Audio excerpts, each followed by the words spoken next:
Hi, you guys. Welcome back to the channel. Please like, comment, and subscribe, and let's get into another review. Now, today we're going to be reviewing a competition show on Netflix. If you have heard of the show, it's called Surviving Paradise. And this is the craziest, ruthless, dirty, low down, two-faced, backstabbing show that I've ever seen on Netflix. Well, actually, no. As far as, being two-faced and backstabbing, like there's a lot of shows like that, but this one takes a turn for the worse. And sorry for my voice because I am getting over a cold, so I am still quite congested, but the show goes on. I cannot wait to come back and tell you guys about this show. And I'm gonna make my reviews a lot longer because I know like 3 minutes is not really a lot of time to get like the meat and the bones of the show. So I want to give you guys a little bit more. If that's okay with y'all. If y'all don't like it, well, oh well. So let's get into it. So they get on this show and they tell these people that they're going to be having like the best summer of their life, living in a mansion, living in luxury. They got a beautiful view, beautiful rooms, just like breathing everything in for 2 hours.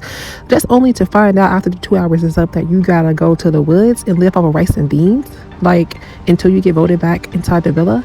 So now they got to be, trying to get to know these people because you only know these people for like 2 or 3 hours.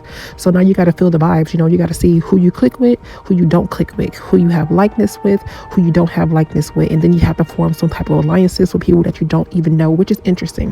Which I do like the diversity that they do have on the show, but it's just some people are just more, as far as like their character and integrity goes, right out the window for that $100,000, which is very not unpredictable because we've seen how these shows go, but this was just kind of crazy.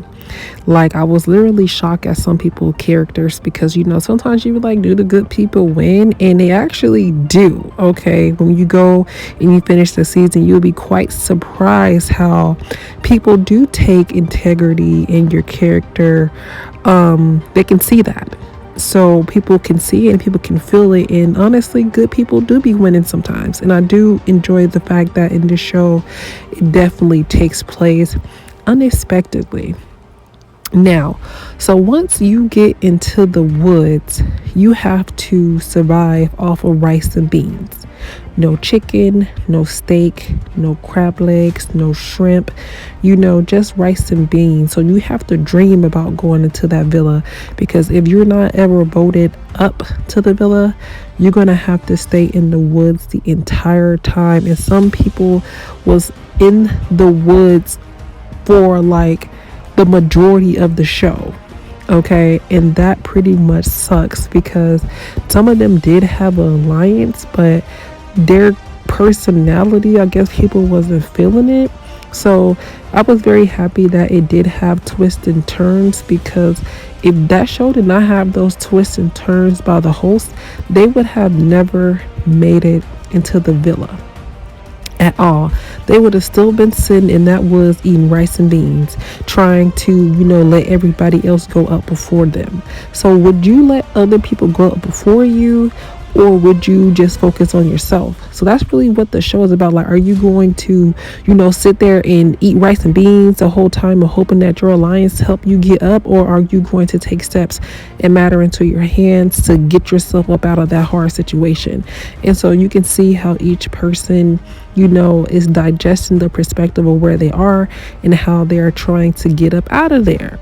Now, in all seriousness, this show did have a lot of, funny things that happen, especially when it comes to like the love connections, because even though you are in crisis, men and women definitely still are going to shoot their shot when the shot presents themselves. It doesn't matter if it's like a blizzard, doesn't matter if there's an apocalypse. People are going to still mate and look for a mate regardless, even when there is $100,000 on the line. So it was some funny things going on, especially when Cisco had his eye on Elise, and she was like, I already got a man, but I'm just fit to work him because she still need alliances on the show. And then Shay and I forgot the Taylor, I don't even think that was even a real relationship. I think that he was using her as well, because obviously when he had the chance to save her or him, he decided to save himself, and that's when she was realizing that she got played. So some people are looking for love, and some people are using love to play them. So they need to be very careful, especially on this show, because they have to remember and keep to remembering that there's $100,000 on the line. So you can't really get distracted to the fact that, the people are on here for their money. Now, we're going to be talking about some of the characters that I liked and some of the characters that I didn't like. And it wasn't anything personal. It was just basically of what they were showing me and you and everybody else that has watched this show, their character. But I feel as though, you have to take into account that they are in survival mode in the jungle. So, some things in, people want things straight. So I'll give them a little grace on that. Now, let's get on Linda. I really enjoyed Linda. She had a very good heart, and I feel like sometimes her heart got in the way of what it was that she really needed. But she actually is a good example that good people do exist in the world, and I'm glad that she was cast for this show because it shows that, she is very considerate and she had a lot of integrity, and people loved her for just basically being herself. Now, Alex was pretty cool, but I feel like I've met 1,000 Alexes because he was kind of just being fake with everybody. He wasn't loyal to anybody but himself, so I understand, but not really someone that I would try to be friends with on the outside. But I feel like he's more like a social friend, like the friends that like you have at a party and stuff like that, and meet and nothing else. Now, Aaron, he was literally making me mad the entire show, especially when they had to sit at the table and to come with some type of agreement. And if you do not agree, you both get eliminated. And I honestly felt like that he should have stood on business and got eliminated. Like, he should have told him, no, if you're not going to listen to me, I'm not going to listen to you. And we both get eliminated. But he was just too scared to do so. And I don't know why. Now, the villain of the show is definitely Tabitha, like, 'cause she didn't care about nobody. She didn't care about nobody. She didn't care about anybody at all. And she slipped up and showed her cards too fast. And that was literally her demise because she thought that she knew it all. And, she was just too selfish and too greedy. And it really cost her everything. It cost her $100,000. Now, Cisco was so funny. Like, he was cool, he was funny, but I feel like he was just too trusting. Like, how you gonna get mad at the guy on the show that you only met for 5 minutes and was like, I thought you was gonna be loyal to me? Why would he be loyal to you? He don't even know you. So I'm just like, yeah, you're not really the smartest crayon because, like, you don't even know this man. Like, you was better off trusting Elise, even though you didn't really need to trust her, but she did have your back. Now, we did get to see them have like games and trivias and stuff like that. So, on top of them already being hungry and starving, they did have missions that they had to do in order to get back into the villa, which was nice. But I can't imagine doing all that stuff on an empty stomach. But honestly, though, you can get a lot done when you hungry. And that hunger should be driving you up in that villa, okay?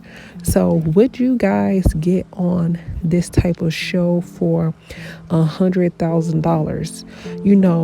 We got bills to pay. We got things to pay and stuff like that. We want to go on vacations and stuff. We want to start businesses and stuff, nail businesses, hair businesses, eyelashes businesses for the women out there or my men out there. So would you go on this show? I wouldn't.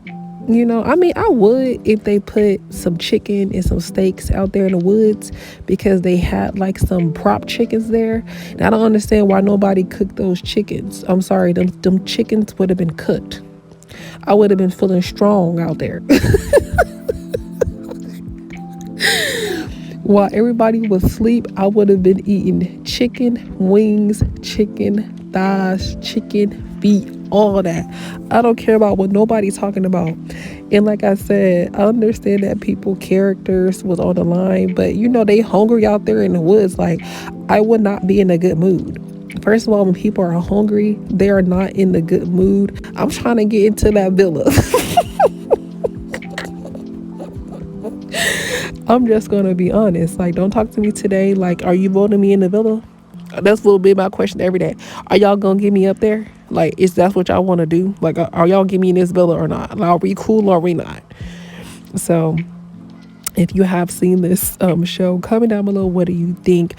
Who is your favorite character? Who is the most relatable person to you on the show? I would say Linda for me, unfortunately, but I would say I'm a little mix of Elise and Linda, because Elise wouldn't have been playing in my face like that. I'm sorry, she just wouldn't have been playing in my face like that. I feel like that she did like Linda, but I feel like that she wasn't trusting nobody on the show, so I do get it, and I do like Elise as well. So I would say a mixture of those two. Okay, I was definitely not Tabitha, because if you do and can work together to help somebody to get in that house, baby, we working together because we about to get in this villa. So comment down below your thoughts about this. Do you guys feel like good people do finish first, obviously because of the winner of the show? Who is your most favorite character? Would you go on the show? Like, would you go on this show for $100,000? So let me know. I can't wait to hear from y'all. Can't wait to respond to your comments, and I will see you guys in the next video. Have a good Saturday and take care. Bye.